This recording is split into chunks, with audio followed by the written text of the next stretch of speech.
পায়েস বানানোর জন্য পায়েসের চালটাকে 20 মিনিট ভিজিয়ে রেখে দিতে হবে। এরপরে আমি এখানে কাজু বাদাম, চীনাবাদাম, কিশমিশি এবং এলাচ নিয়ে নিয়েছি। নেওয়ার পরে এগুলোকে খুবই ভালোভাবে ধুয়ে নেব, ধুয়ে এটাকেও ভিজতে দেব।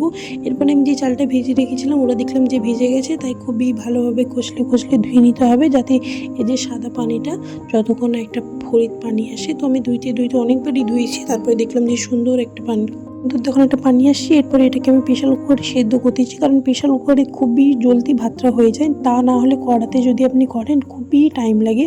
তো এখানে আমি এলাচ দিয়ে দিয়েছিলাম।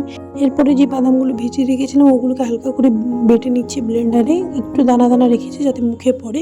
তো আমার কাছে বাটাটাই ভালো লাগে। এখানে প্রেশার কুকারে 10 থেকে 15 দেখেছিলাম যে ভাতটা হয়নি, আবার পানি দিয়ে আবারও 15টার মতো সিটি মেরেছি। টোটালি আমার 20টার মতো সিটি পড়েছে। তারপরে দেখলাম যে ভাতটা হয়ে গেছে। এদিকে একটা কড়া বসিয়ে নিয়েছি, এখানে 1 লিটারের মতো দুধ দিয়েছি। 1 লিটারের দুধটা খুবই ভালোভাবে ফুটে আসা পর্যন্ত অপেক্ষা করবে এবং তেজপাতা দিয়ে দিচ্ছি যাতে সুন্দর একটা গন্ধ আসে। এরপরে খুব সুন্দরভাবে লেড়ে ছেড়ে নাড়তে হবে দুধটা যাতে ফুটে আসে।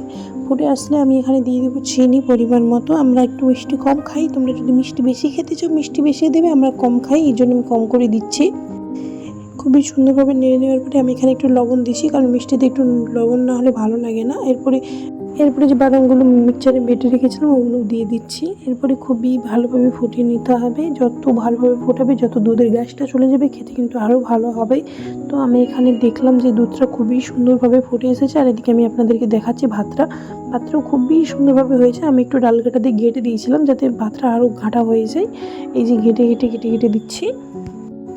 এরপরে ঘাটার পরে আমি এবার কড়াতে ভাত দিয়ে দিচ্ছিলাম। ভাত দেওয়ার পরে দেখলাম যে আমার কড়াতে আর ধরছে না, মানে উতরে পড়ে যাবে। এর জন্য আমি বড় একটা পাতিলে নিয়ে নিয়েছি হাঁড়িতে, যাতে আমার এতে লাড়তেও সুবিধা এবং ফুটতেও সুবিধা। তো খুবই ভালোভাবে নেড়ে চেড়ে ভালো করে গাঢ় হওয়া পর্যন্ত অপেক্ষা করব।